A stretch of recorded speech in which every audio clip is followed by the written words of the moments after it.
इमरान खान साहिब से तो आपकी कोई रसाई हो नहीं रही, मुलाकात भी नहीं होने दी जा रही, तो डू यू थिंक कि अचकज़ई साहब को कोई मौका दिया जाएगा कि उनकी मुलाकात हो सके खान साहिब से, या वो कोई डिटेल डिस्कशन कर सके?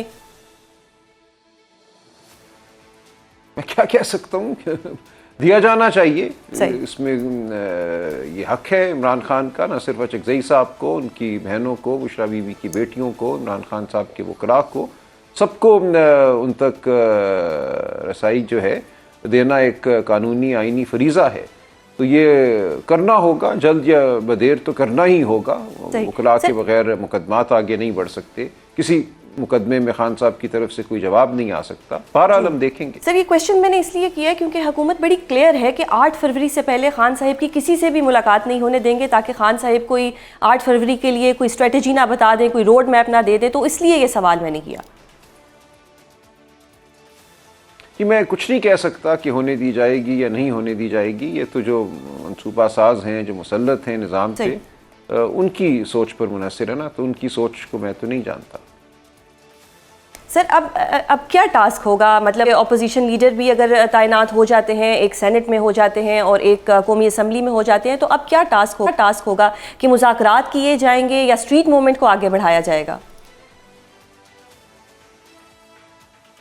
देखिए, इन तैनातियों का किसी चीज़ पे कोई असर नहीं है। जो कुछ भी पीटीआई ने करना है, जो इमरान खान साहब का हुक्म है या होगा, उसके मुताबिक होगा। ये तैनातियाँ अपनी जगह हैं, लेकिन हमारा जो लाया अमल है वो पार्टी के अंदर और इमरान खान साहब की हिदायत के मुताबिक तय होगा। सही। तो सर, हिदायत के लिए भी तो उनसे मुलाकात ज़रूरी है। अगर हुकूमत मुलाकात ही नहीं होने दे रही तो फिर हिदायत क्या होगी, और फिर स्ट्रेटजी या रोड मैप कौन बताएगा कि आगे पार्टी ने क्या करना है? देखिए, इख्तियार तो उन्होंने दिया है ना अचकज़ई साहब को, अल्लामा नासिर साहब को। इमरान खान साहब ने बिल्कुल ये कहा है कि तमाम जो मामलात हैं वो मज़ाहमत के हवाले से हो, एहतजाज के हवाले से हो या किसी गुफ्तगू के हवाले से हो, ये फ़ैसले इन दो लीडरान ने करने हैं, अचकज़ई साहब और अल्लामा नासिर। सही।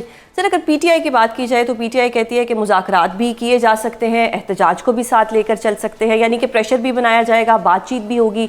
हुकूमत तो बड़ी क्लियर है कि वो किसी तौर पे भी एहतजाज नहीं करने देगी, और हुकूमत की पॉलिसी भी बड़ी क्लियर है कि बड़ी सख्त पॉलिसी है कि पीटीआई को कोई एहतजाज की स्पेस नहीं दी जाएगी।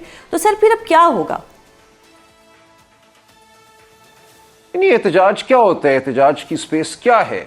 लोग आवाज़ बुलंद करते हैं, ज़ुबानें सब की काट देंगे, लोग चलते हैं। आपने कराची में देखा, कल आपने हज़ारा में देखा, लोग सड़कों पे आते हैं, इत्मीनान से चलते हैं, अपनी वाबस्तगी का इजहार करते हैं, अपने जज्बे का इजहार करते हैं।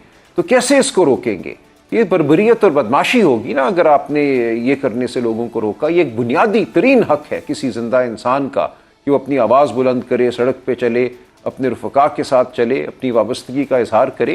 ये हक छीन लेना दरिंदगी है। अगर रियासत ऐसा करती है तो दरिंदगी करेगी। कराची में हुआ, एक पत्ता नहीं टूटा, एक गमला नहीं टूटा। तो कोई जवाज़ नहीं है इस फस्तायत ज़दा हुकूमत के पास कि वो हमें अपने बुनियादी आइनी हुकूक इस्तेमाल करने से रोके। सही। सर, अब क्योंकि अब 2 अपोजिशन लीडर बन जाएंगे, एक बन गए हैं, एक बन जाएंगे, तो फिर पीटीआई का इनके साथ कोऑर्डिनेशन का मैकेनिज्म क्या होगा? ऑल्दो के खान साहब ने इनको एक मैंडेट दिया है, बट स्टिल कोई ना कोई मैकेनिज्म तो होगा जिसके साथ पीटीआई इनके साथ बात करेगी या मिलके कोई स्ट्रेटजी जो है ये डिस्कस करेंगे। नहीं, ये कोई मुश्किल बात नहीं है। तहरीक तहफ़्फ़ुज़ आइन मौजूद है, पीटीआई उसका हिस्सा है। ये पार्लिमान में पार्टी को लीड करेंगे, तो जो हमांगी है वो तो बन गई ना। जब पार्टी को लीड उन्होंने करना है पार्लिमान में, पार्लियामेंट से बाहर तहरीक तहफ़्फ़ुज़ आइन ने लाएअमल तय करना है, तो और क्या आपको चाहिए मैकेनिज़्म? ये मैकेनिज़्म मौजूद है बिल्कुल। सही। सर, अब अपोजिशन लीडर बनने के बाद महमूद खान अचकज़ई ने एक आइडिया दिया है कि ख़ित्ते में जो इस वक्त सूरत हाल है तब्दील होती हुई, इन इश्यूज़ पर बातचीत होनी चाहिए, और उन्होंने एक तजवीज़ दी है कि एक 3 रोज़ा गोल मेज़ कॉन्फ्रेंस होनी चाहिए। तो क्या पीटीआई भी एग्री करती है, या उनको लगता है कि भाई गोल मेज़ कॉन्फ्रेंस हो ना हो कोई फ़ायदा नहीं? नहीं, बिल्कुल अचकज़ई साहब जो भी बात कर रहे हैं हम उनके साथ हैं। कॉन्फ्रेंस में बिल्कुल कोई मुज़ायका नहीं है, बल्कि ये ज़रूरत है वक्त की। मुल्क के तमाम सोचने वालों को, तमाम सियासी जमातों को बैठकर जायज़ा लेना होगा कि हम कहाँ खड़े हैं, हम किस खाई में गिरने वाले हैं। जिस तरह हालात तब्दील हो रहे हैं, जिस तरह हमें खींचा जा रहा है, कभी एक जानिब कभी दूसरी जानिब। इन तमाम चीज़ों का हमें अहाता करना है। जो लोग इक़्तिदार पर काबिज़ हैं या निज़ाम पर मुसल्लत हैं वो अक्ल कुल नहीं है हरगिज़। तो बिल्कुल माशरे को और माशरे के सोचने वाले लोगों को मिल के बैठना चाहिए और बात करनी चाहिए। सर, डोंट यू थिंक कि जो सियासी मुज़ाकरात हैं, अचकज़ई साहिब को पहले वो एक गोल मेंस कॉन्फ्रेंस नहीं करनी चाहिए कि जी कोई मुज़ाकरात हो, कोई बातचीत से नतीजा निकले? नहीं, देखिए ये तो एक दूसरी बात है ना। हुकूमत से मुज़ाकरात जो हैं वो जब माहौल होगा, कोई बामानी गुफ्तगू का नज़र आएगा इम्कान तो होगी। इस वक्त हमें कोई इम्कान नज़र नहीं आता। इस वक्त सिर्फ एक बदहवास हुकूमत है, एक जाली हुकूमत है जो चाहती है कि फॉर्म 47, 45 का जिक्र ना हो। जो कुछ 8 फरवरी 2024 को हुआ इलेक्शन के साथ उसका जिक्र ना हो। जाली मैंडेट को कायम रखा जाए, अदलिया को इसी तरह सरनिगू रखा जाए। इनका इसके अलावा कोई मकसद नहीं है इस वक्त सिवाय कि वक्त ज़ाया किया जाए और ये बैठे रहें इक़्तिदार में। तो जब वाक़यातन किसी का ये मकसद होगा बातचीत करने से कि निज़ाम को वापस आइन की जानिब लाएं, शफाफ इलेक्शन की जानिब लाएं, तो हम देखेंगे। सही। सर, अब अगर अचकज़ई साहिब की मुलाकात भी नहीं होने दी जाती 8 फरवरी से पहले, वकीलों की मुलाकात भी नहीं होने दी जाती, तो फिर प्लान बी क्या है पीटीआई के पास? नहीं, प्लान बी मुलाकात के हवाले से तो कोई प्लान बी नहीं है। लेकिन हमने जो कुछ करना है, जो गुफ्तगू करनी है, जो अवाम से मुकालमा करना है, वो अमल जारी रहेगा ना। सही सही। और तो हम कर ही रहे हैं। आपने देखा कराची में 2 दिन रहे, 3 दिन रहे तहरीक तहफ़्फ़ुज़ आइन के सरबराहान, हमारे मेंबरान। इसी तरह पहले सोहेल आफरीदी साहब। और सर ये सिलसिला आगे कैसे बढ़ेगा? पहले तो मतलब जी अब ये सिलसिला आगे कैसे बढ़ना है सर? कि पहले तो आप लोग मतलब कराची भी गए, हज़ारा भी किया, अब मज़ीद क्या होगा? स्ट्रेटजी क्या है? देखिए, पूरे मुल्क में ये गुफ्तगू जारी रहेगी और पूरा मुल्क जो है वो अपनी बेजारी का इजहार करता रहेगा, कर रहा है। मैं आपको बता दूं कि जितने भी सर्वेज आ रहे हैं जो ये खुद करवाते हैं उसमें इमरान खान की मकबूलियत 80-90% आ रही है। इनको भी ये बात मालूम है कि इमरान खान की मकबूलियत बढ़ रही है, कम नहीं हो रही। अवाम और रियासत के दरमियान जो फासला है, जो खलीज है, वो बढ़ती चली जा रही है। मुल्क बिल्कुल इस खलीज की सूरत में इस्तेहकाम की जानिब नहीं बढ़ सकता। मईशत काम नहीं कर रही, फैक्ट्रियाँ बंद हो रही हैं।